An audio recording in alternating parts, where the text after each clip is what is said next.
আসসালামু আলাইকুম।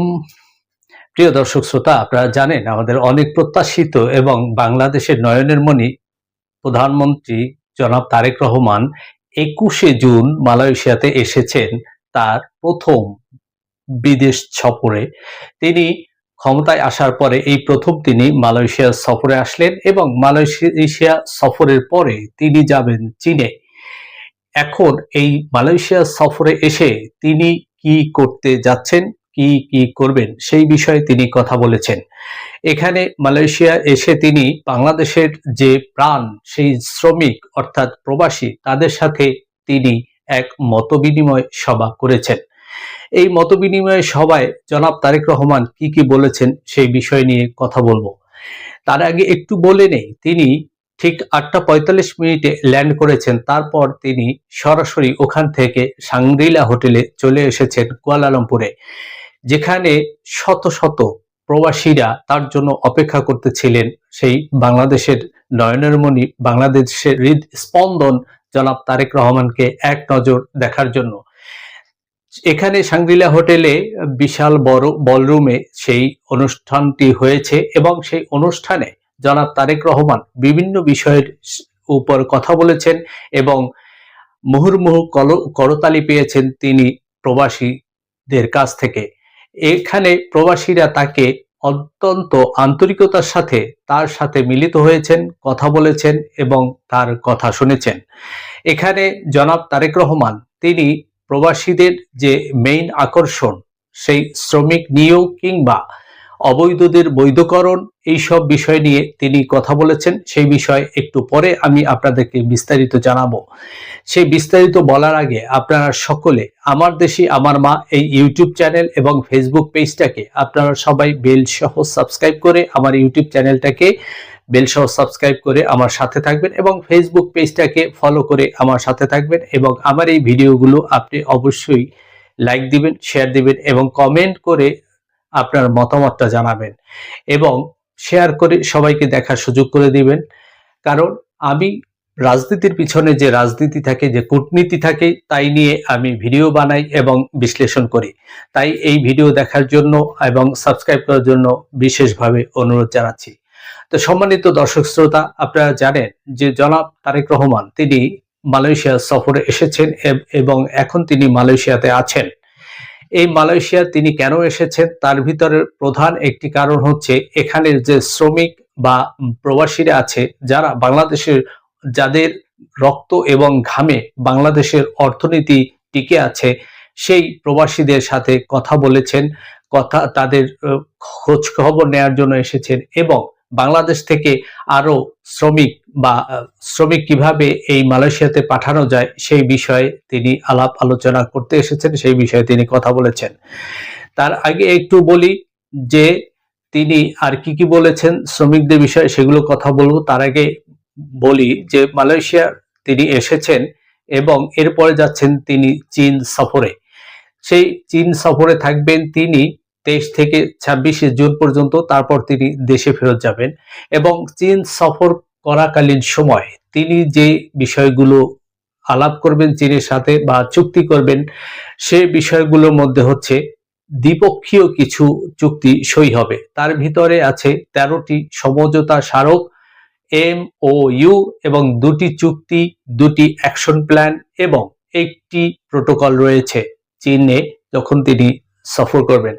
এবং বাংলাদেশে যে আপনারা জানেন তিস্তা ব্যারেজ যেটা রয়েছে, যেটা নিয়ে কথা চলতেছে, যেটা বারবার বাধা দিচ্ছে ভারত সেই তিস্তা ব্যারেজ করার জন্য, চীনের সাথে সেই তিস্তা ব্যারেজ নিয়েও কথা হবে এবং তিনি এই তিস্তা ব্যারেজ করার সংকল্প গ্রহণ করেছেন এবং আমরা হয়তো তার আমলেই, এই জনাব তারেক রহমানের শাসন আমলেই আমরা সেটা দেখতে পাবো যে শেষ হয়েছে। তো এখন সম্মানিত দর্শক শ্রোতা, তিনি এই প্রবাসীদের সাথে অর্থাৎ বাংলাদেশের যে শ্রমিক যারা আছে, প্রবাসী আছেন যারা, তাদের সাথে মত বিনিময় সভায় জনাব তারেক রহমান কি বিষয়ের উপর কথা বলেছেন সেই বিষয়গুলো নিয়ে আলাপ আলোচনা করব। জনাব তারেক রহমান তিনি প্রথমে যে বিষয়গুলো বলেছেন, তিনি আগামীকাল বা মালয়েশিয়ার প্রধানমন্ত্রী জনাব আনোয়ার ইব্রাহিমের সাথে একান্ত বৈঠক করবেন। এই বৈঠকে তিনি মালয়েশিয়া কিভাবে আরো শ্রমিক আনা যায় বা বাংলাদেশ থেকে কিভাবে আরো শ্রমিক রপ্তানি করা যায় মালয়েশিয়াতে, সে বিষয়ে তিনি কথা বলবেন। তিনি কথা বলবেন যারা অবৈধ আছেন তাদেরকে কিভাবে বৈধ করা যায় সেই বিষয় নিয়ে তিনি জনাব আনোয়ার ইব্রাহিমের সাথে কথা বলবেন। এখানে জনাব তারেক রহমান একটু কৌশলী হয়েছেন।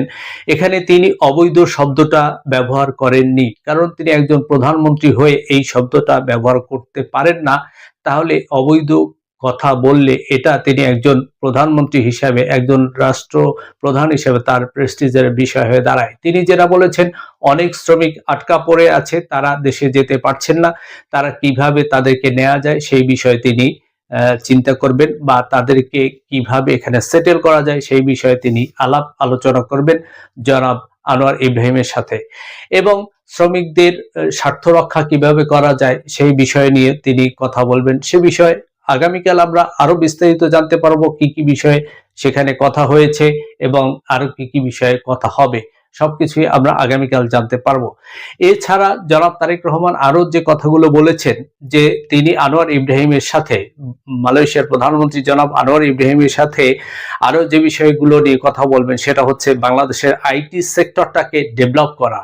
বাংলাদেশে আইটি সেক্টর ডেভেলপ করা, বিশেষ করে এখানে কম্পিউটার, ল্যাপটপ সহ যে ইলেকট্রনিক জিনিসগুলো আছে, সেটা মালয়েশিয়ার একটি বিশাল বাজার আছে এবং অনেক ইন্ডাস্ট্রি আছে মালয়েশিয়াতে, যেটার মাধ্যমে মালয়েশিয়ার অর্থনীতি বেশ শক্তিশালী এবং চাঙ্গা হয়ে আছে।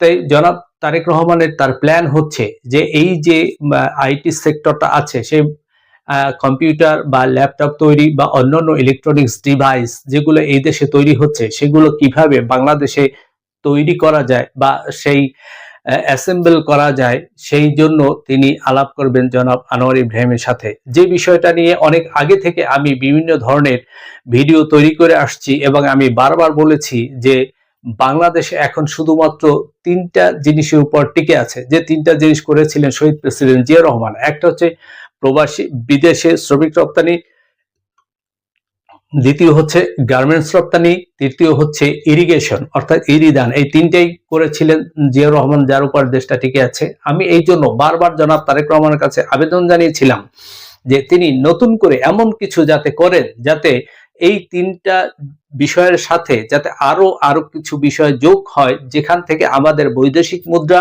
আসে এবং আমাদের দেশটা সমৃদ্ধশালী হয়, আরো মজবুত হয়, আর বেকারত্ব কমে। সেই বিষয়ের উপর তিনি এখন নজর দিয়েছেন, এটা খুবই ভালো। এছাড়া তিনি আরো যে বিষয়গুলো উপরে কথা বলেছেন, সেটা হচ্ছে তার যে বাংলাদেশ নিয়ে যে প্ল্যান আছে। তিনি বলছেন, আপনারা জানেন যে বাংলাদেশে এসে তিনি একটা কথা বলেছিলেন যে আই হ্যাভ এ প্ল্যান। সেই প্ল্যানগুলো কি কি সেগুলো তিনি এখানে বিস্তারিতভাবে প্রবাসীদের সামনে তুলে ধরেছেন।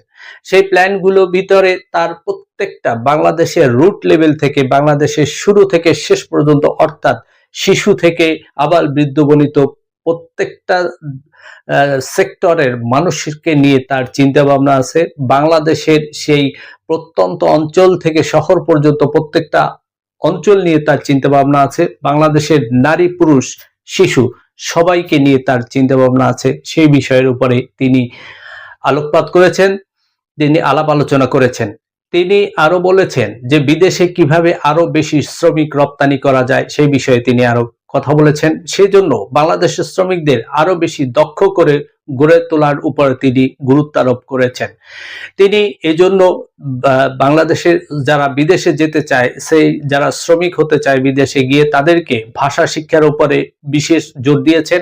সেই ভাষা শিক্ষার মধ্যে রয়েছে ইংলিশ, আরবিক, ইতালি, জার্মানি এবং জাপানিজ। 5টা ভাষার উপরে তিনি জোর দিয়েছেন।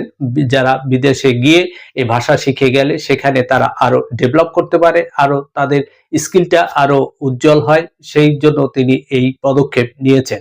এবং তার সাথে সাথে তিনি আরো বলেছেন যে তিনি বিভিন্ন সেক্টরের উপর ট্রেনিং দিয়ে তারপর দক্ষ করে শ্রমিকদের দেশের বাহিরে পাঠাতে চান যাতে তারা আরো বেশি ভালো করতে পারে সর্বক্ষেত্রে, সে তার উপরে তিনি গুরুত্ব আরোপ করেছেন। তিনি আরো যে কথাগুলো বলেছেন সেটা হচ্ছে শিশুদের নিয়ে তার যে প্ল্যান, কারণ এই শিশুরাই আগামী দিনের ভবিষ্যৎ। এই শিশুদেরকে সঠিকভাবে গড়ে তুলতে পারলে তাদের মেধা থেকে, তাদের মাথা থেকে বাজে জিনিসগুলো যদি বের করে দেয়া যায়, আপনারা জানেন যে এখন মোবাইল এমন একটা ভাইরাসের মতো অ্যাটাক হয়েছে যে মোবাইলের মাধ্যমে আজে বাজে জিনিস দেখে শিশুরা নষ্ট হয়ে যাচ্ছে, তাদের মূল সময়টা এই মোবাইলের পিছনে দিচ্ছে এবং তাদের মেধা নষ্ট হয়ে যাচ্ছে।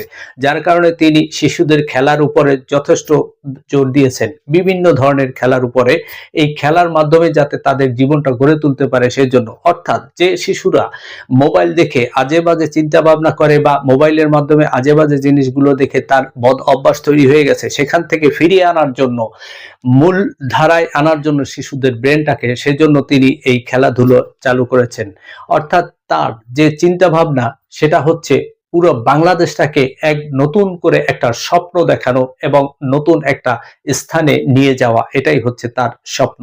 সেই স্বপ্নটাকে তিনি পরিপূর্ণভাবে তুলে ধরেছেন। এছাড়া তিনি আরো যে কথাগুলো বলেছেন সেটা হচ্ছে সেই ফ্যামিলি কার্ড থেকে শুরু করে অন্যান্য যে কার্ডগুলো, যে সিভিল সার্ভিস গুলো দিচ্ছেন তিনি, সে তার উপরে তিনি গুরুত্ব আরোপ করেছেন। এখানে তিনি প্রাণ খোলা কথা বলেছেন প্রবাসীদের সাথে, প্রবাসীদেরাও তাকে বেশ আন্তরিকতার সাথে তার কথাগুলো শুনেছেন এবং তারা বারবার করতালি দিয়ে তাকে স্বাগত জানিয়েছেন এবং তাকে বেশ আন্তরিকতার সাথে তার সাথে একান্ত হয়েছিলেন প্রবাসীরা। তা আগামীকাল আপনাদের আরো কিছু সংবাদ দিতে পারবো যে জনাব আনোয়ার ইব্রাহিমের সাথে মিটিং এর পরে কি কি সিদ্ধান্ত হলো, শ্রমিকদের আনা হবে কিনা, বাংলাদেশ থেকে শ্রমিক রপ্তানি হবে কিনা, এই বিশেষ করে এই বিষয়টা, এবং যারা অবৈধ যারা আছে তাদেরকে বৈধ করা হবে কিনা, এই বিষয়ের উপরে বাংলাদেশের শ্রমিকরা বা প্রবাসীরা খুব বেশি জোর দিচ্ছেন। সেই বিষয়ে জানা যাবে আগামীকাল। আর সেই বিষয়গুলো জানতে হলে প্রিয় দর্শক শ্রোতা, আমার দেশি আমার মা এই ইউটিউব চ্যানেল এবং ফেসবুক পেজ থেকে আপনারা সবাই বেল সহ সাবস্ক্রাইব করে আমার পাশে থাকবেন এবং ফেসবুক পেজটাকে ফলো করে আমার সাথে থাকবেন এবং ভিডিওগুলো লাইক দিবেন, শেয়ার দিবেন, কমেন্ট করবেন। আগামীতে দেখা হবে অন্য কোনো ভিডিও নিয়ে আবার আপনাদের সামনে। ধন্যবাদ সবাইকে। আসসালামু আলাইকুম ওয়া রাহমাতুল্লাহি ওয়া বারাকাতুহু।